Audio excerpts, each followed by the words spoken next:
Hello नमस्ते welcome back to my YouTube channel. अनि हामी चाहिँ कहाँ आउँदैछौँ भने आज चाहिँ हामी घुम्न हिँड्दैछौँ मेरो बुढोमा।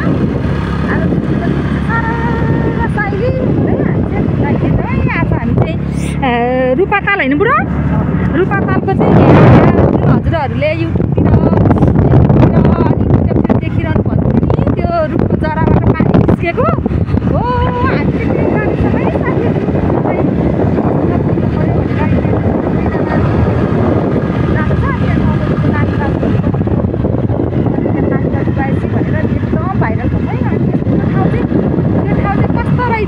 भनेर हामी घुम्न हिँड्दैछौँ। रमाइलो छ हेर्नु त यहाँ जङ्गल। रूपातालको गाउँलाई के भन्छ? ए रूपातालको बेलातिर कता हो भने अब म त अब यो पहिला चाहिँ फेवाताल जस्तै थियो अरे साथीहरू। अनि त्यो पुरिँदै बालुवाहरू माटोहरूले पुर्दै अनि यस्तो सम्म भएछ। अनि साथीहरू हामी चाहिँ रूपातालमा आइपुगेँ। म चाहिँ त्यहाँनिर उयो रोकेर एकछिन हेर्नु पऱ्यो। त्यो कमलको फुल हो यो?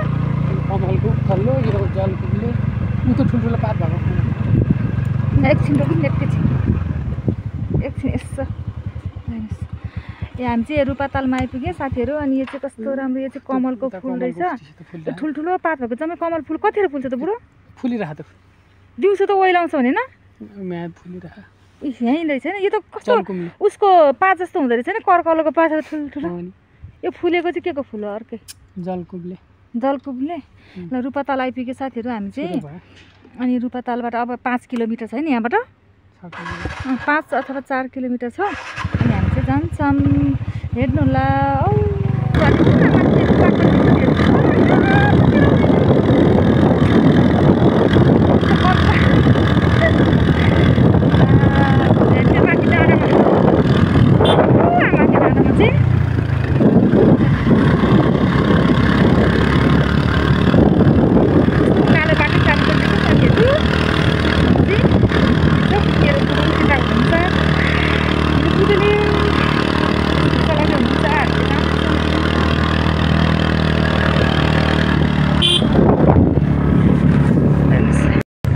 साथीहरू। अहिले चाहिँ हामी उकालो चढ्दैथ्यौँ नि, अब उकालो चढेर फेरि ओह्रालो झर्नु पर्ने रहेछ। हामी चाहिँ फेरि ओह्रालो झर्दैछौँ।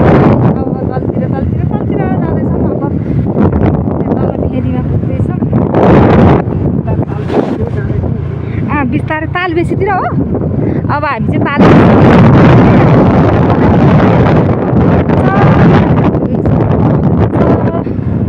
ए हो ताल बेसी।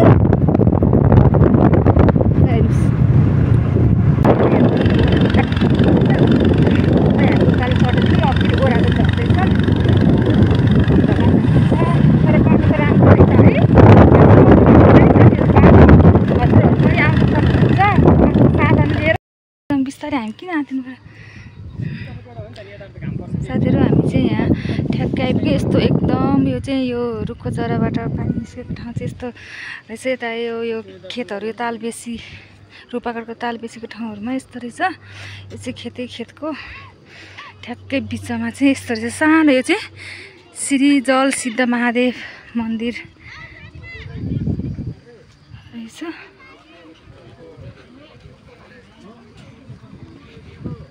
हामी चाहिँ यस्तो फाइनली खै राम्रोसँग देखेको नि दिदीले हालिदिन्छ भने राम्रोसँग देखेकै छैन साथीहरू। हामी चाहिँ फाइनली यहाँ पुग्यौँ।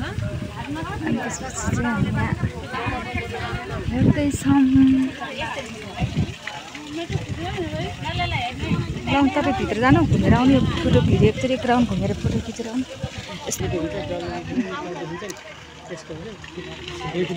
मैले त खिचिसकेँ त। यहाँ श्री जल सिद्ध महादेव मन्दिर रहेछ। अनि चाहिँ सानो ठाउँ रहेछ, खासै ठुलो ठाउँ जस्तो होइन, भर्खरै निस्केको। अनि यहाँ चाहिँ पुरा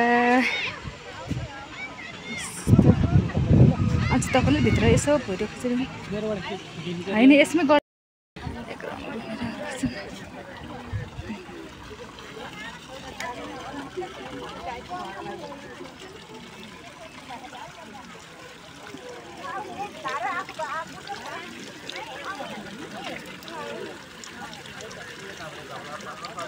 शक्ति होइन।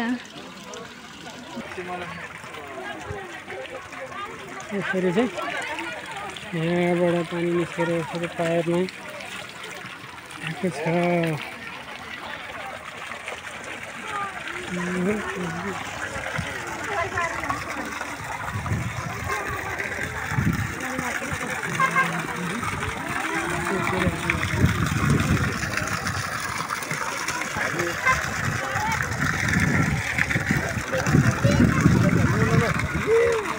ये ओए अब उता जुन बाबाले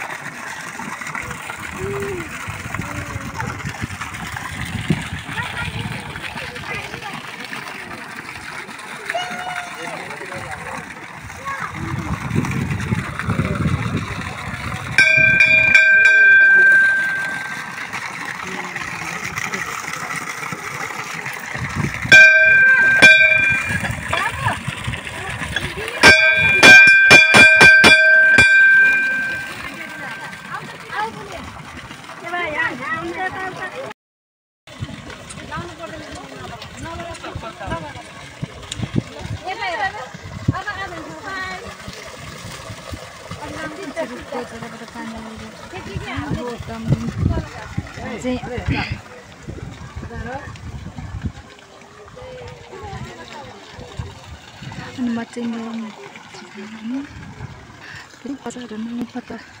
नगर्ने बच्चाहरूको लागि चाहिँ यहाँ पानीमा डुब्दै बोल्छ भन्ने अनुभव छ। फेरि बिर्छ तर बोल्न नि बोल्छ नि एकदम छ। यो चाहिँ श्री जल सीता महादेव मन्दिर रूपा 6 तालबेसीमा रहेको रहेछ। अनि त्यस्तो छ।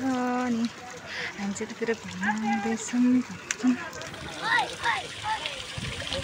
वरिपरि चाहिँ यस्तो यो रूपातालको हो। यो रूपातालहरू चाहिँ पहिला चाहिँ यहाँ ताल थियो अरे। अनि यो तालहरू चाहिँ सबै पुरिँदै गएको छ। अनि अहिले हजुरहरूलाई देखाएको थिएँ मैले, त देखाउँछु तल। अनि त्यहाँ चाहिँ देखाएको छु नि त, त्यहाँ चाहिँ ताल छ रूपाताल। अनि यो चाहिँ पुरिँदै गएको भएर यस्तो भएको छ साथीहरू। अनि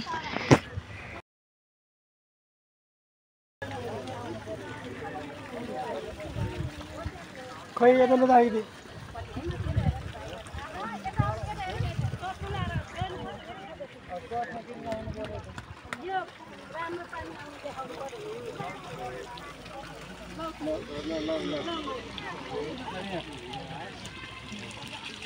Happy baby. Mamu भन्नु. Mamu भन्नु. बाबा दुईटा दे. अगाडि बा.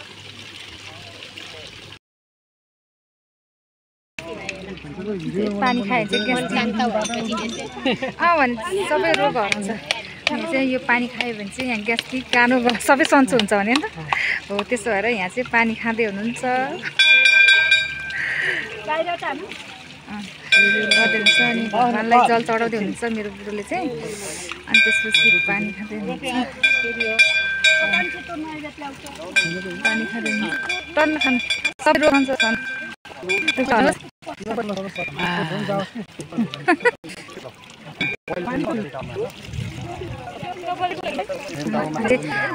भक्तालुजनहरू चाहिँ यहाँ एकदम धेरै आउँदै हुनुहुन्छ।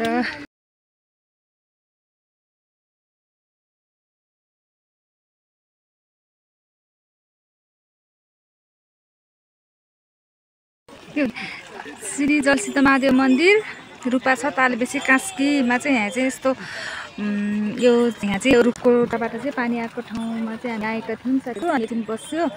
अनि त्यसपछि यस्तो गऱ्यो। अनि त्यसपछि हामी चाहिँ जाँदैछौँ। अब हामी चाहिँ गयौँ साथीहरू। हामी चाहिँ हिँड्दैछौँ। कस्तो लाग्यो भिडियो हेरिदिनु होला।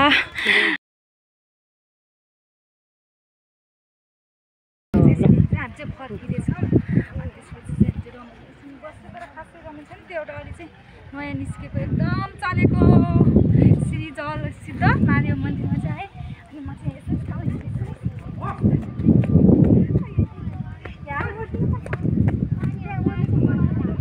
गर्ली नि